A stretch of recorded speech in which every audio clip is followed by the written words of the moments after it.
me. I appreciate it. So thank you for having me. I'm looking forward to talking about this topic. It's something that I'm especially passionate about, and it's something I really struggled with during my undergraduate years. So I think it's something that's really useful that honestly a lot of students struggle with, which is writing concisely for science. So I'm just going to go ahead and share my slides. We'll have a chance to sort of introduce ourselves a little bit in the chat in a second, but just to sort of introduce the topic a little bit better. I also see a lot of my students, which is fantastic. I'm really happy to see you all outside of the classroom as well. So as I mentioned, today we're talking about how to write clearly and concisely for science. And we'll cover exactly that. So how we can create an objective, unbiased, and formal report that is geared mostly towards scientific fields, although honestly, a lot of the tips we'll talk about are also appropriate for any of the other majors or any of the other areas as well. So just a little bit about myself. My name is Anika Gearhart. I'm an instructor here at Leeward Community College. I'm full-time faculty at Leeward. I'm also a PhD candidate in my last semester, so defending my dissertation in April, finally, in cognitive psychology and neuroscience at the University of Hawaii at Manoa. And there I focus a lot on multisensory research, so looking at how multisensory information is combined in the brain, especially when there are people present or when there's different social factors in our environment. And I know you didn't come to hear me talk about my research, so I'll continue on. But one of the reasons I wanted to offer this workshop was, like I mentioned before, I really struggled with science writing in college. I do come from a science background, so I studied psychology and I studied physics in college. But I was also an English minor, and a lot of the writing that I did in college was geared towards my English minor. And writing for English and writing for science is very different. I found that writing for science requires an entire mental shift as far as how we think about our writing itself.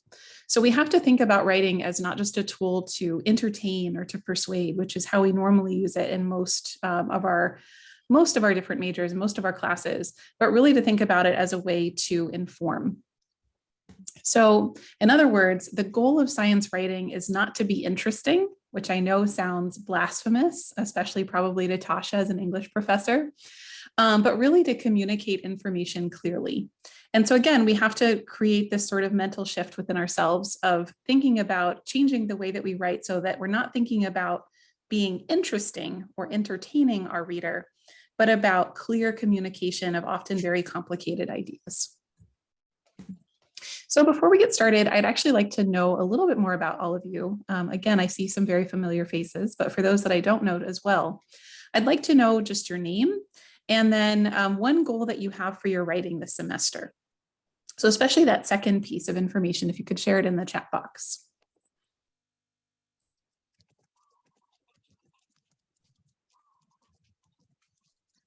And I might actually just stop sharing for a second so I can actually see everybody while we're sort of introducing ourselves. So again, a goal that we have for our writing in the chat box.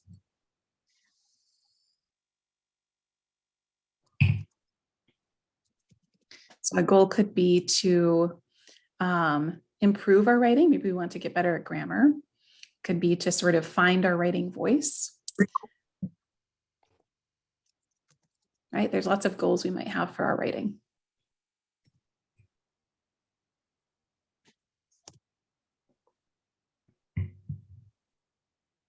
Thank you. So clear and concise writing. Sounds like this is the perfect workshop for you. Improve writing overall. Connect concepts to political science. Interesting. Okay. Better grammar and become more clear. Organize my thoughts. Excellent. Improve my overall writing, but also grammar. Absolutely.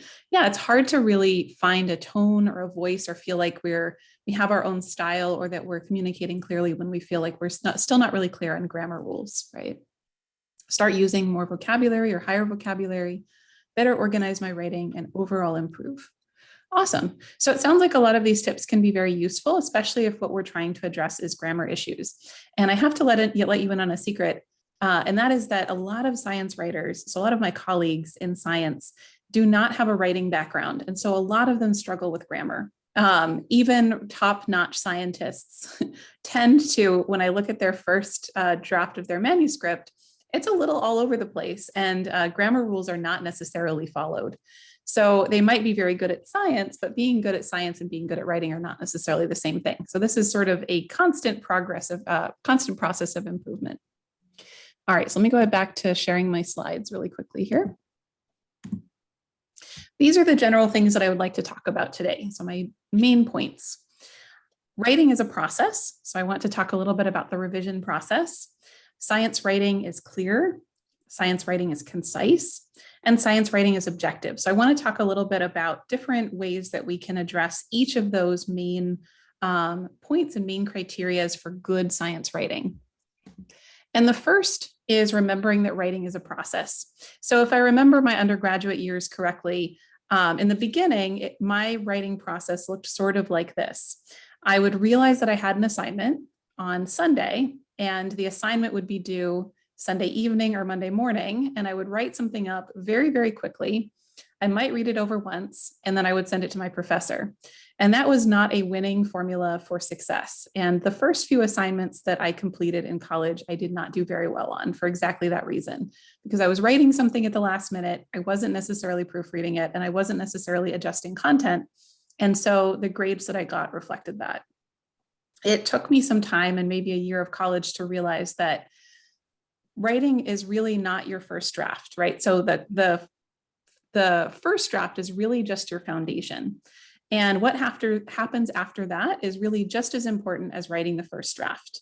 So once you have your first draft, if you're not doing the revision part of the process, then really you're not doing the most important part of the writing process. This is especially important in science, where we really need to make sure that the communication of our ideas is really clear, that other people from other backgrounds are going to understand us, and that everything is flowing properly, that our results are displayed properly, et cetera. So we really need to make more than one pass through our work, several different passes, and we need to build that into our time frame for the assignment.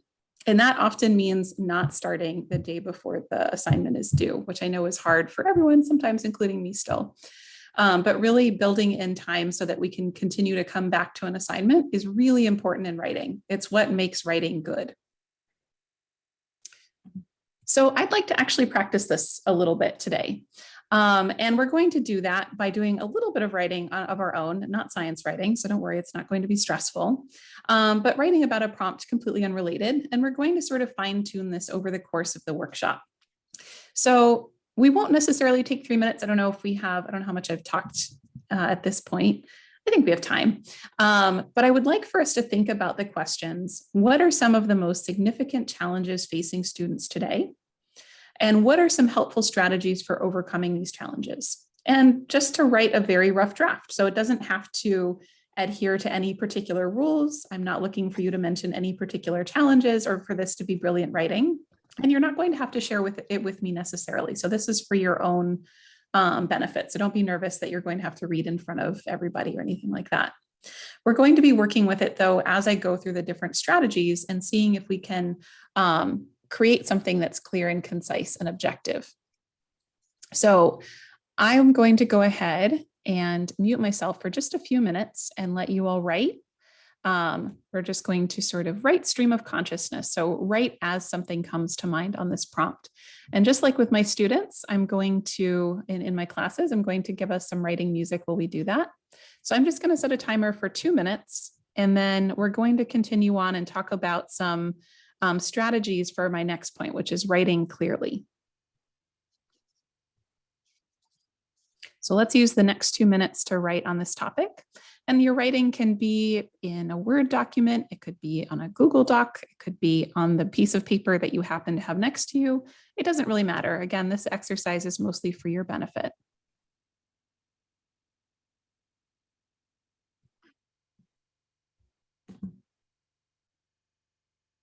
All right, so I'm going to go ahead and play the music, and I will let you know when the 2 minutes has passed, and we're going to go ahead and continue on with our next point, and we'll come back to this writing. If you have any questions or there's anything that comes up, you can always ask out loud or in the chat in those 2 minutes.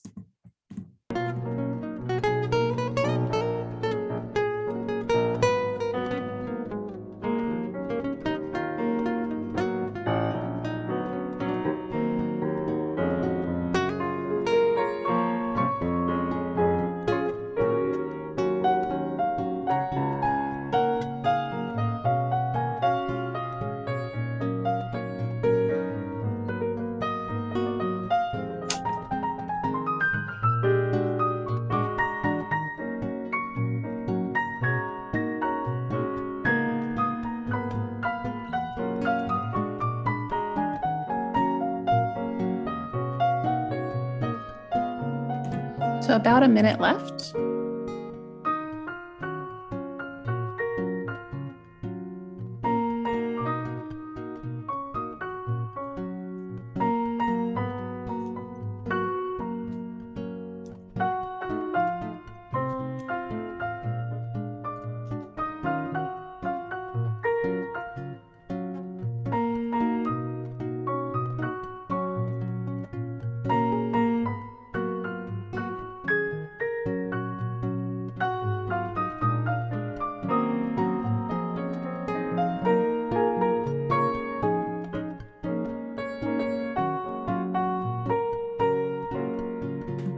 And go ahead and finish up your thought. You have about 10 seconds.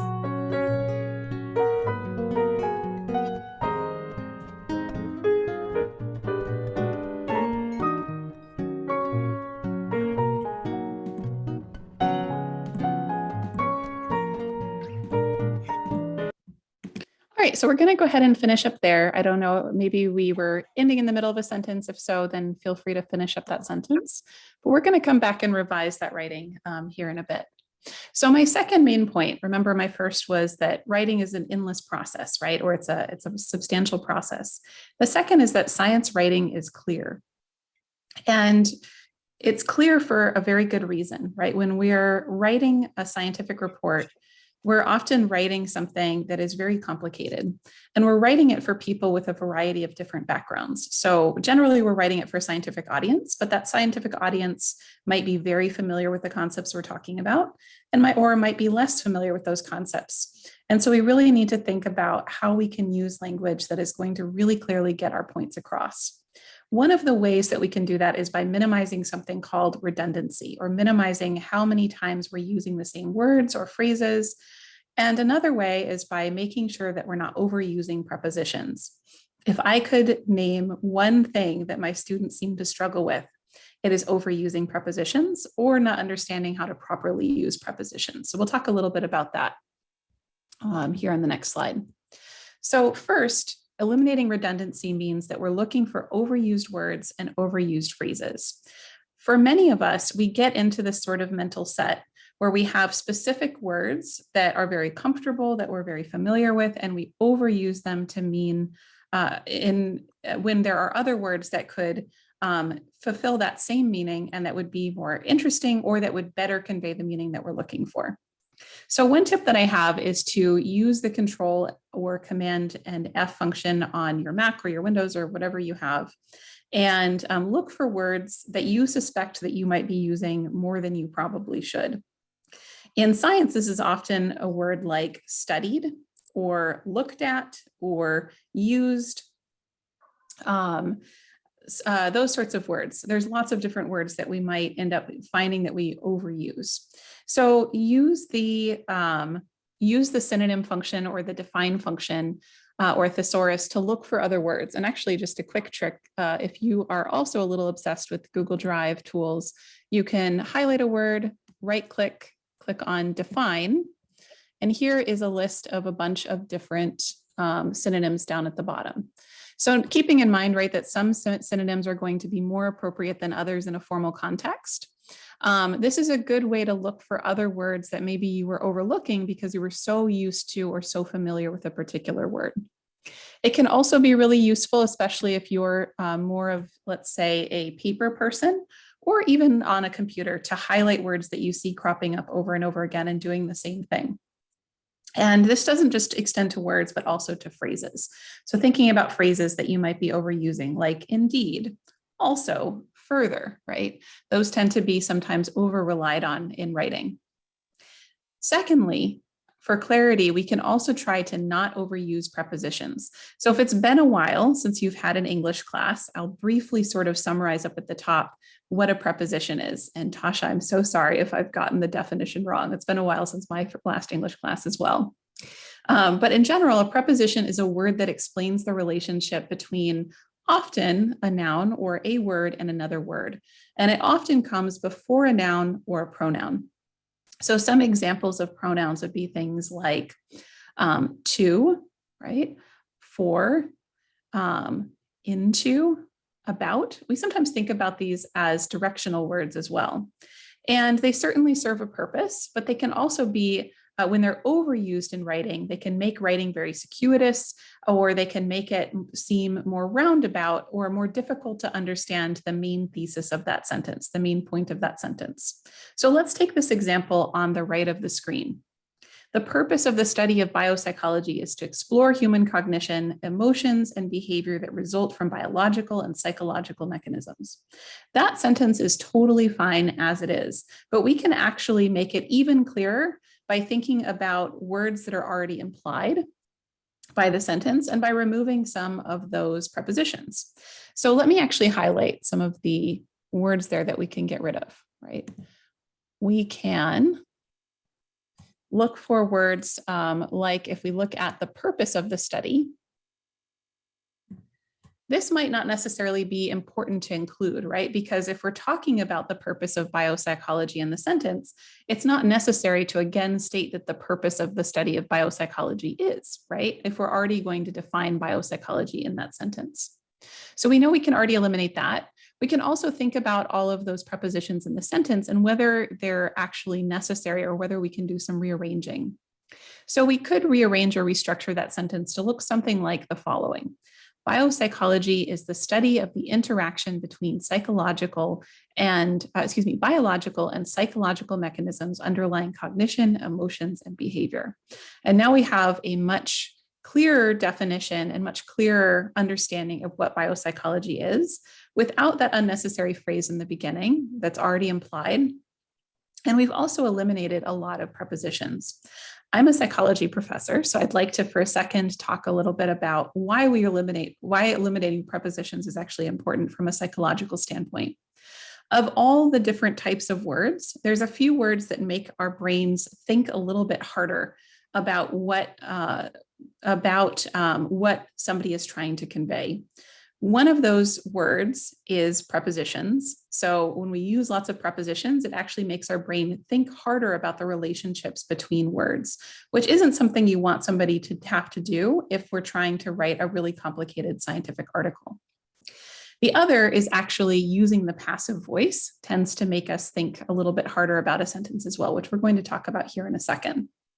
So again, those are my two tips for now for improving clarity.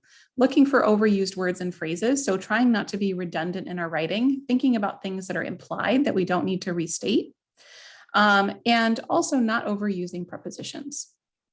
Any questions about that before we move into an activity here?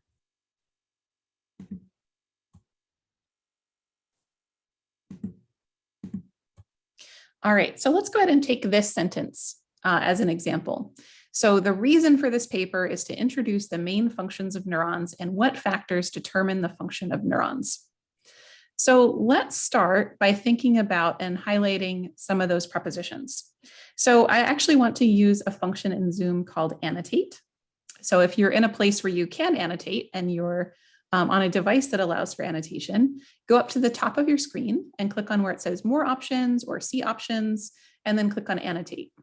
And then what I would like to have you do is circle the prepositions that you see on the screen. So we're just going to call attention to how circuitous this particular sentence is. So again, we're using annotate. So click on the top of your screen and then more options and then annotate. And then if you could circle the, make sure annotations is turned on really quickly. Yes, perfect. And then go ahead and circle the prepositions that you see in that sentence.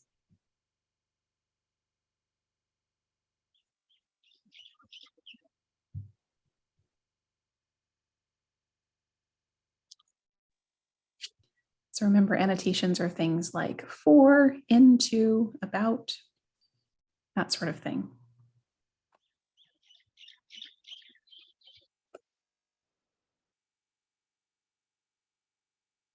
We'll just take a couple of seconds here.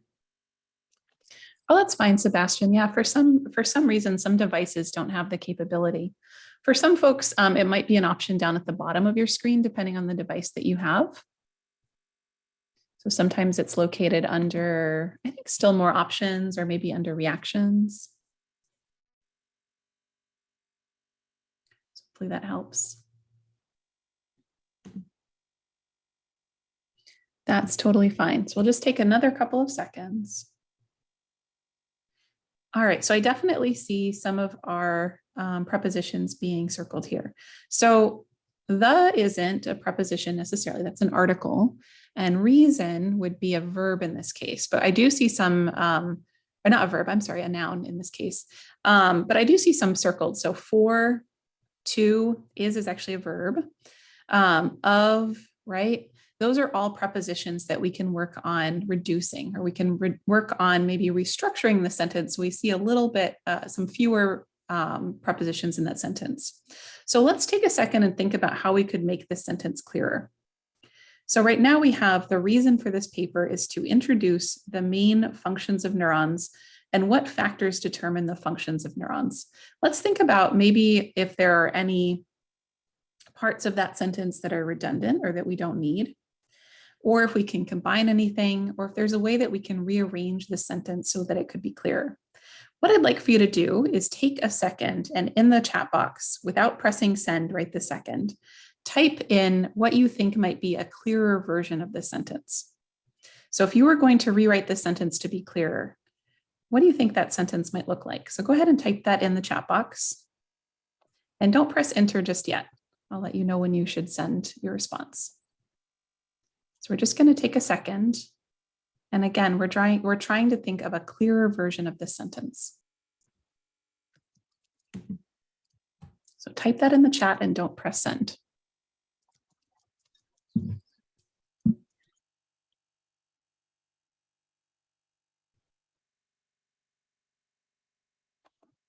And I just want to give everybody another minute or so that we can really think about how we would clarify this for ourselves.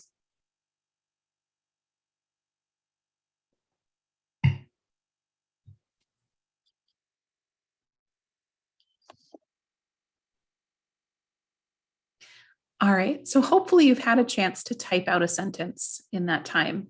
So on the count of 3, I'd like for you to hit enter and we'll see what everybody came up with. So again, on 3, you're going to enter your response. So 1, 2, and enter. Excellent. All right, so let's look at some of the responses that we have.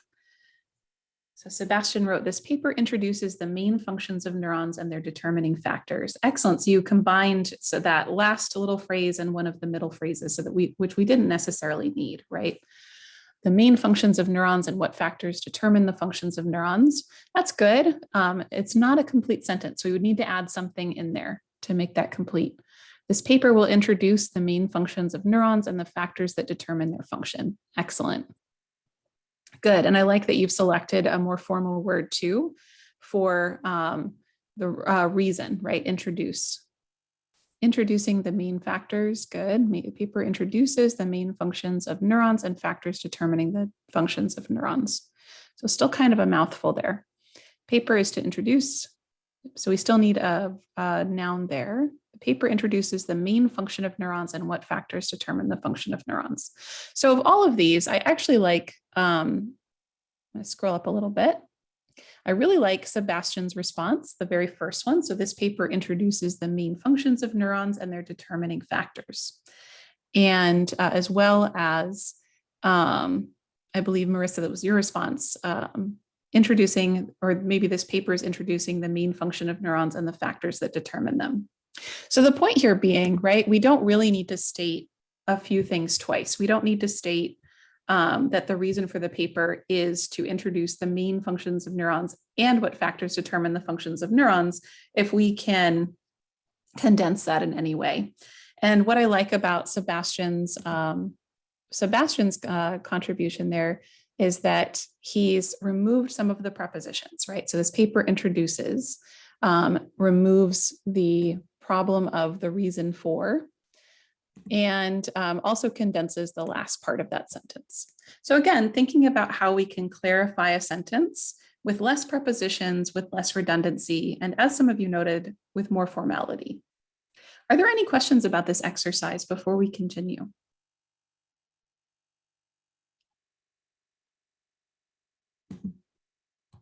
All right, so let me just clear everybody's annotations really quickly. We're not going to take a full 3 minutes here just because I want to continue on and get to concision and then objectivity. But I'd like for us to take a second at what we wrote in the very first part of this workshop and see how we can revise it for clarity. So return to your work, look for any repetitive words or phrases. Remember the search function, if you wrote that online, can be helpful, or highlighting or circling words if you wrote it on a piece of paper next to you can be really helpful. And then also think about prepositions, which again are words like of, for, to, etc. And think about how you might restructure your sentences so you can reduce your need for prepositions. So let me know if there's any questions about that activity. We're just going to take a minute, about a minute and a half, maybe 2 minutes at the most here, and then we'll continue on to our next topic. So I'm going to go ahead and mute myself and play some music, but remember, if you have questions or anything comes up, let me know in the chat, or you can ask out loud.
About a minute left.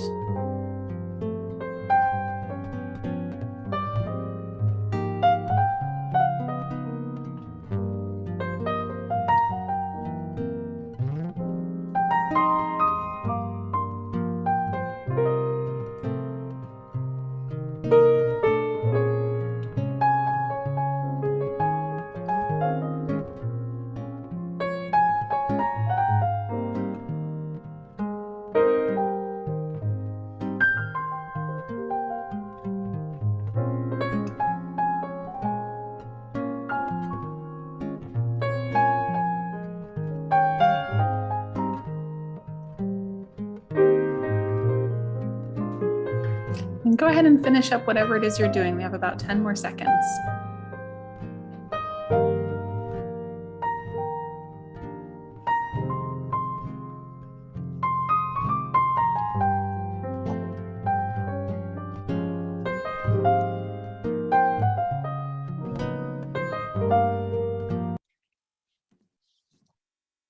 All right, so I hope that we identified a few things that maybe we could change there.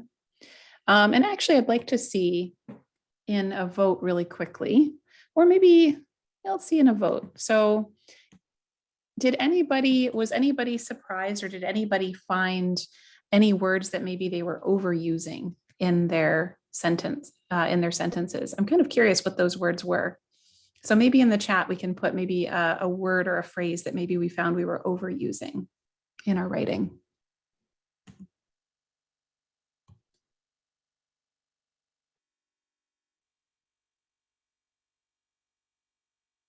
Yep, absolutely. Same for me, Sebastian. I also massively overuse about and also that.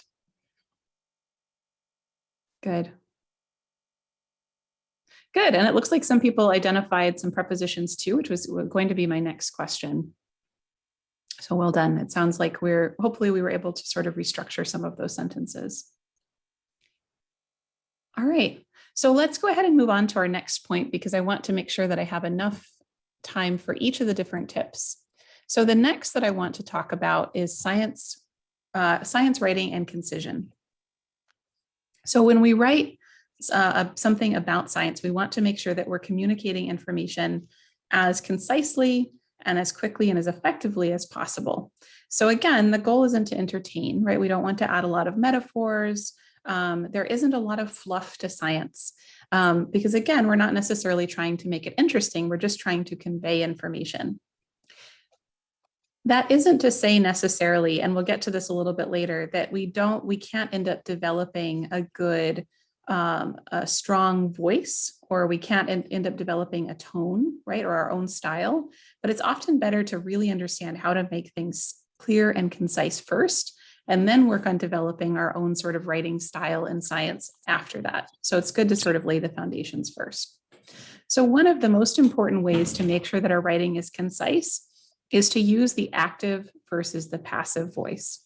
The active voice is important not just for concision, but also for clarity. So let's take a look at what that looks like. In active voice, the subject of the sentence is what is completing the action. In passive voice, we're often using a more roundabout way to get to the point. So it's more indirect. It requires more words to communicate the same idea that requires much fewer words if we were using active voice. So let's take, for example, the scientist wrote a clear and concise research report. That's an example of an active voice, right? So the scientist is the subject and they're also doing the action. Or we could use the passive voice and we could say the clear and concise research report was written by the scientist. So if we count up those words, right, we have 4, 5, 6, 7, 9 versus 11, right? So we know we're already eliminating words just by making sure that the subject is truly the subject of the sentence, right? We're writing in an active format. When we can, we should always use the active voice for science. It's more direct, it requires less words to get the same point across, and it often requires less clauses as well.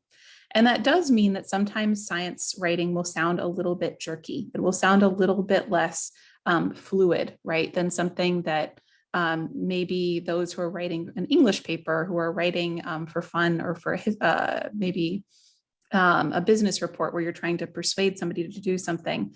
Both of those often involve a little bit more style, a little bit more use of clauses. But that's okay, right? It's okay if science is a little bit straight to the point and has some shorter sentences if we're clearly getting our point across. So that's sort of the point I'd like to make. Let's take this example.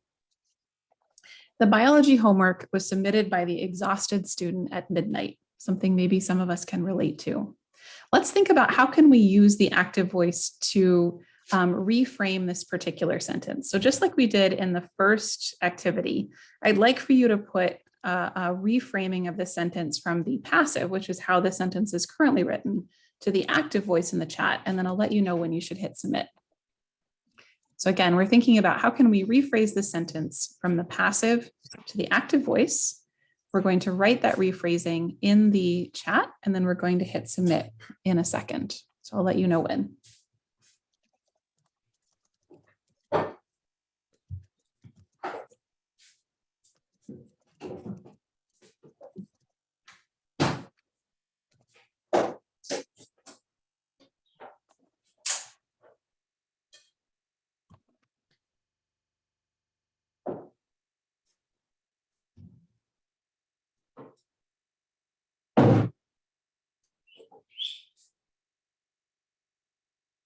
All right, so on the count of 3, let's go ahead and hit submit. Hopefully we've had a chance to rephrase that sentence.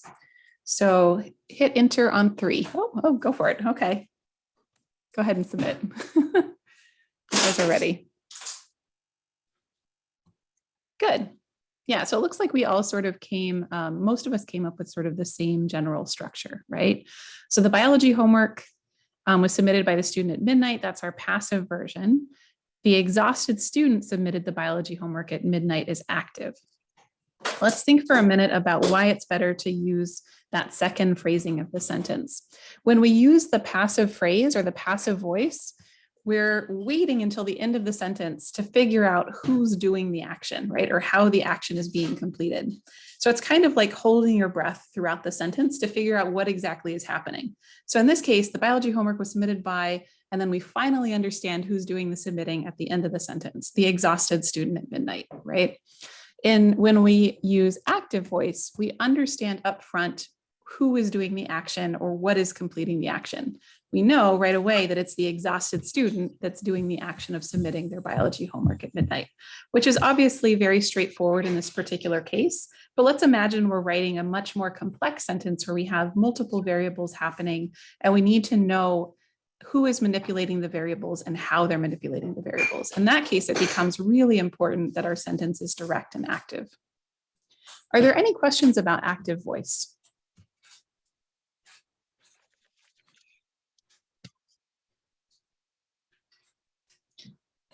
If I could give you any tips, I would say this and eliminating prepositions are probably the two that will have the most transformative effect on your writing, or they certainly had a transformative effect on mine.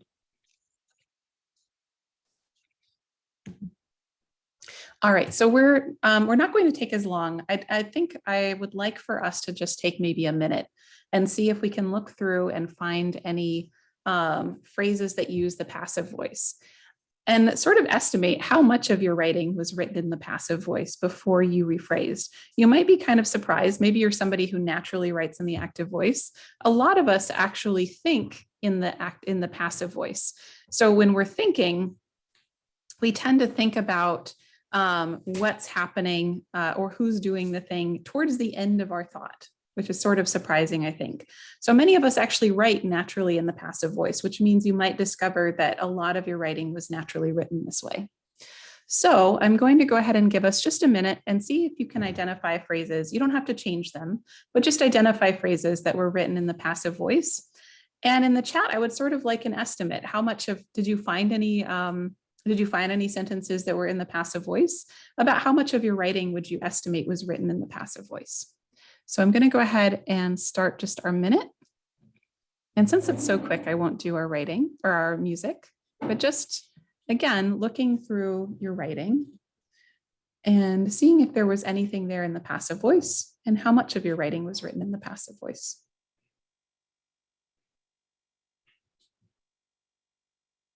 For full effect, it can be really helpful to circle all of the sentences or highlight all of the sentences that are being written in the passive voice.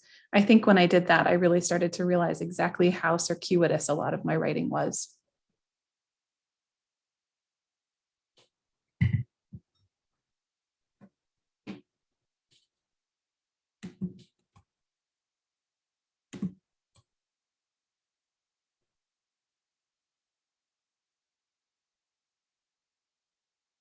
So this will be fast, just about 10 more seconds maybe.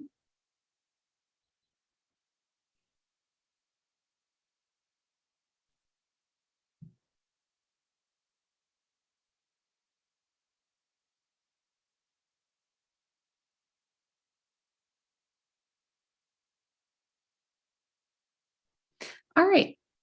So in the chat, I'm kind of curious to learn a little bit more about your writing.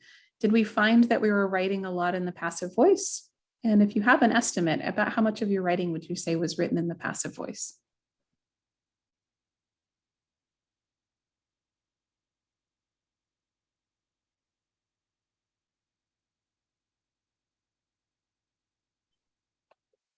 Or maybe you're finding that you were naturally writing in the active voice, which is awesome.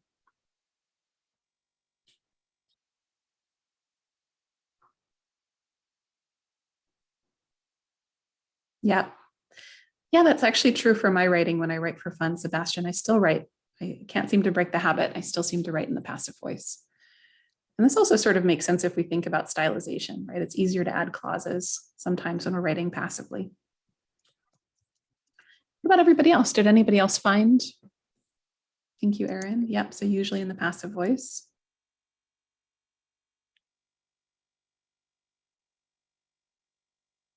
Good.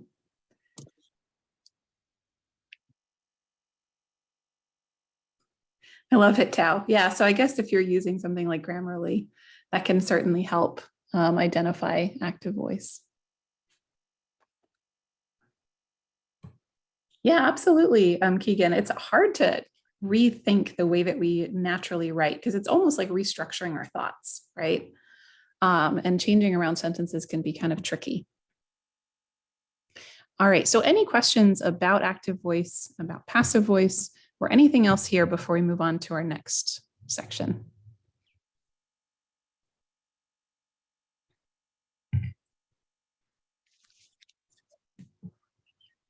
All right, so we come to the fourth and the final tip, which is that science writing or criteria. Science writing is objective, it's unbiased, and I would also add formal. And this tends to be one of the hardest things for us to change.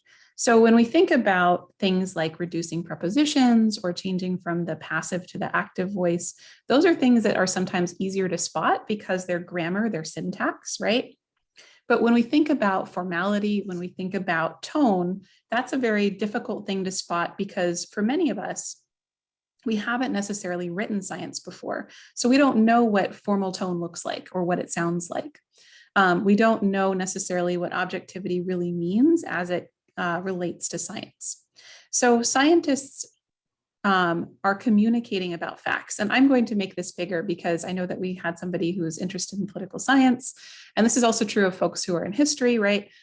For the most part, we actually want to communicate facts. We don't actually want to talk that much about our own opinion unless we're specifically writing an editorial piece. So we want to focus on evidence. We also, when we're writing something that's meant to communicate information, we're talking often to people from very different backgrounds, with very different experiences. And we want to communicate in a way that's formal, that's fair, and that's unbiased. Because the best way for people to actually listen to our information, to absorb our information, is for them to absorb that information from a place that isn't triggered by our writing, right? So we don't want to include emotionally laden words that are going to upset the person who is trying to absorb the information that we have. We also want to make sure, right, that the information that we have is coming from a place of evidence, that it's not just what we think about the topic. So my main tips here would be cite evidence, right? So cite your sources, whatever sort of citation format is normally required in your field. In psychology, it's APA. In others, it's often AMA. I don't know exactly who uses Chicago or Bania, but I'm sure that's also used by some fields. Right, so depending on what field you're in, it's going to change what sort of format of citation you'll use, but citation is always important. It's always important to give credit where credit is due.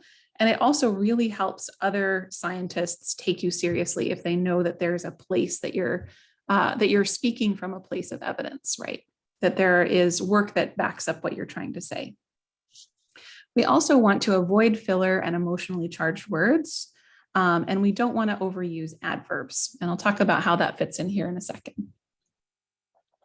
So I think this is kind of common sense, but avoid expletives, right? Avoid labeling terms. Labeling terms are when we use something about somebody's identity.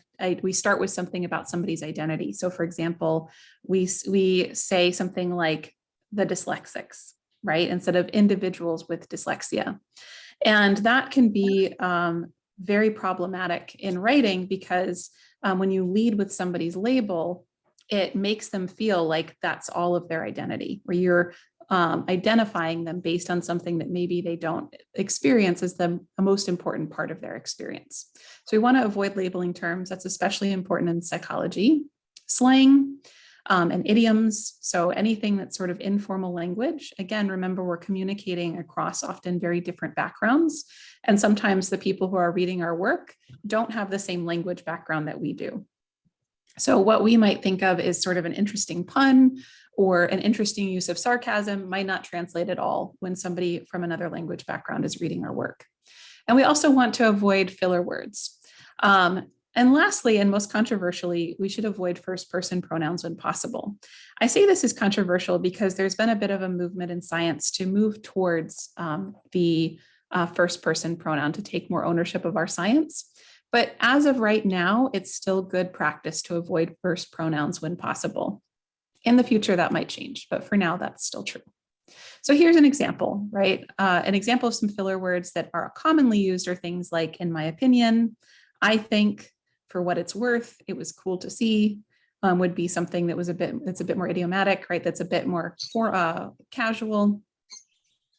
It's also important to remember that we're always addressing another scientist's ideas. So it's totally fine to address another person's work in our own work, but we should always address their arguments, their ideas, rather than attacking them personally, right? So that would be called an ad hominem when we attack a person rather than their ideas. And we want to avoid that in general, but especially in science.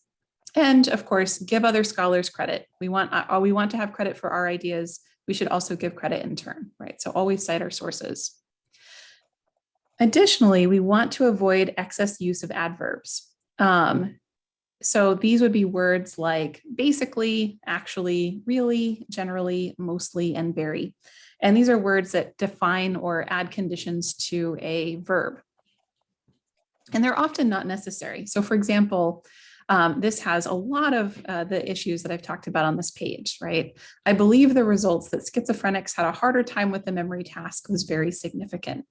And I think for some of you, you might have cringed just when you heard that because it sounds biased when I read it, right?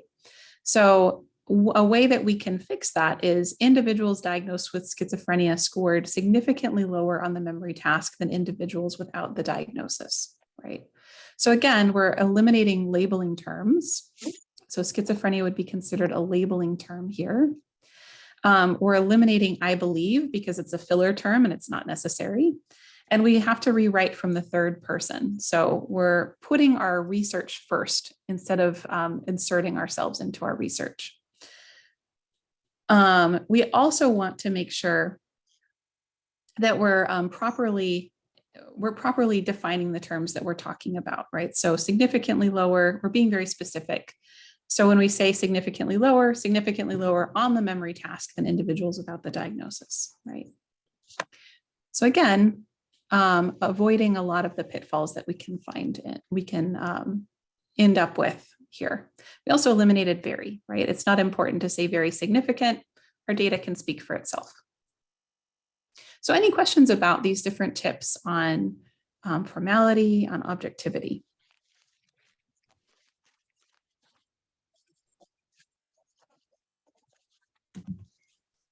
All right. So, oops, sorry about that. So one of the biggest tips that I have, and actually let me do the activity first, then I'll come back to that. And I'll provide that last tip. So let's take this particular sentence. So basically, dyslexics are generally better at emotional regulation, which is really cool. And this might seem sort of ridiculous, but I've certainly had sentences like this in students' assignments before. This is obviously coming from a place, a much more casual place than we'd expect to see in a research report. So let's think about how we can rearrange this. So maybe it's a little bit more formal. We can reduce some adverbs, reduce some filler words. Let's see if we can make it more formal and more objective. So again, let's just take maybe a minute or two here to reformat the sentence and put it in the chat, and then I'll let you know when we'll press enter. So again, we're thinking about formality, we're thinking about objectivity and lack of bias. And this sentence needs a lot of work. So I'll give you a full minute and a half maybe to work on the sentence and put it in the chat.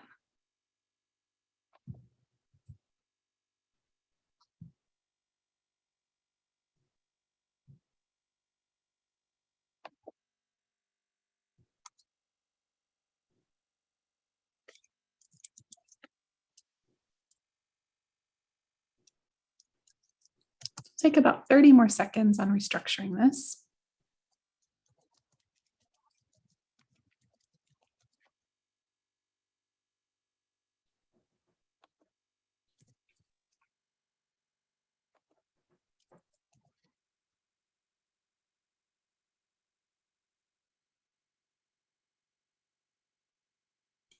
And just about 10 more seconds. So any last working or any last sort of fine tuning you want to do.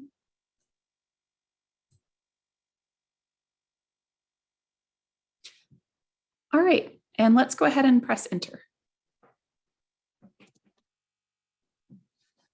All right. All right, so let's look at what we have. This this one tends to be a more difficult one, I've found. So those diagnosed with dyslexia are generally better at regulating their emotions. Excellent. So let's look at what we started with first. So basically, dyslexics are generally better at emotional regulation, which is really cool. So lots of work to be done there. Dyslexic people are better at emotional regulation. So in that case, we're still using a labeling term, right? So we want to remove the label of dyslexic before people and lead with the individual. So I see that in people with dyslexia, right? Individuals with dyslexia, those diagnosed with dyslexia. It's removing what many see as a disability from the identity of the person, right? It's saying that this is a thing that you have, but it's not a thing that defines you. I hope that makes sense. People with dyslexia tend to be proficient at emotional regulation. Excellent. I like the use of proficient as well, because good obviously can have different connotations. So some issues here, right? So most dyslexics, again, we don't want to use the word dyslexics. Dyslexic people, again, we want to avoid that. Those diagnosed with dyslexia are better at emotional regulation. Good. Individuals with dyslexia are better at regulating emotions. Also excellent. Individuals diagnosed with dyslexia are generally better at emotional regulation. And we can actually remove generally, right? So generally is an adverb. We can get rid of that. Again, our data will speak for itself. It'll tell us how often those with dyslexia are better at emotional regulation. What we should have after this data to support our claims. All right, excellent. So according to research, dyslexics, again, we want to avoid that particular word. All right, so I hope that this makes sense, right? I hope that this helps clarify what I mean by objectivity and formality. So often students have a question about how exactly do I understand what formality looks like, especially if I've never written a text like this before. The best tip I have for you is to be an avid reader of science, or an avid reader in whatever your area of learning is. And I know that sounds pretty obvious, but again, psychology instructor. So I'll just let you know, right? The way that we adapt to language, the way that we are able to produce better language is by receiving better language. So the more we receptively take in new vocabulary and learn how phrases should be structured or learn about what words are appropriate in our field, the better we'll be at producing that language as well in the future. So there's not really an easy way at developing an academic tone or a formal tone. Really, that comes from reading, right? It comes from absorbing that information in the first place. So take some time, spend some time in your day reading through academic work. All right, so I want to make sure I leave room for any questions. And I'm kind of curious too, if we don't have any questions, what part of the writing process, so what part of what I went over today, did you find the most difficult or sort of the most challenging as we went over it? So again, any questions, or if you want to answer that question in the chat. So what part of the writing process did you find most difficult today? And then if you have any questions, I'm happy to hear them either in the chat or out loud.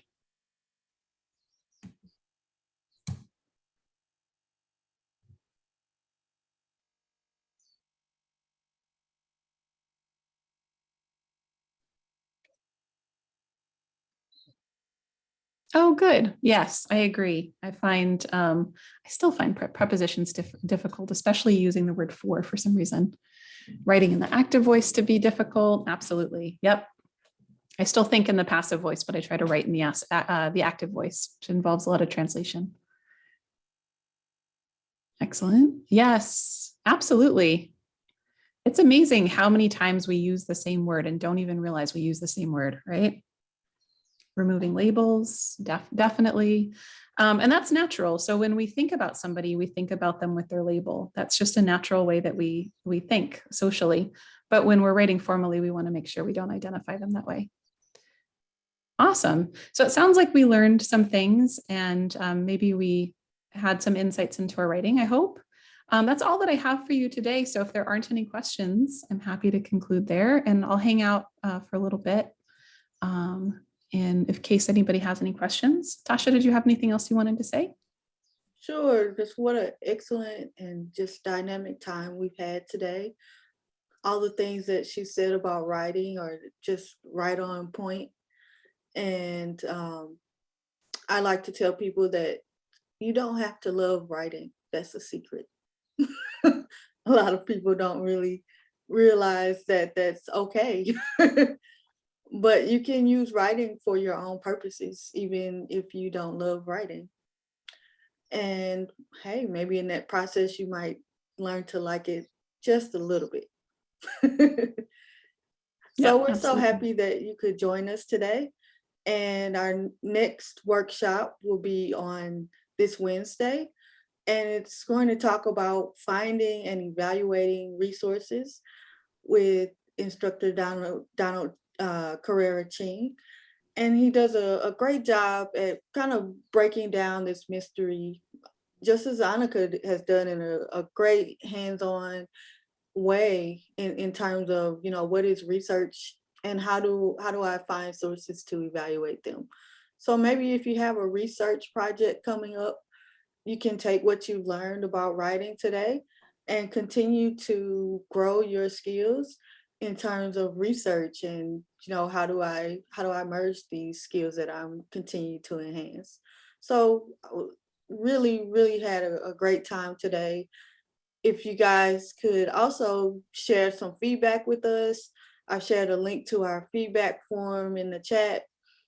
And if you would like to receive extra credit and your instructor is providing that, you can also enter your name on that form and we'll send them your information. We're also recording today's workshop, so I'll share that with Anika. And if you guys would like to review that, that's available to you as well. And I always All right. like to end by saying, have another successful day. And we're so happy you joined us for our Success Connection workshop. Wonderful. Yeah, thank you all so much for coming. Appreciate it. Hope that was helpful. And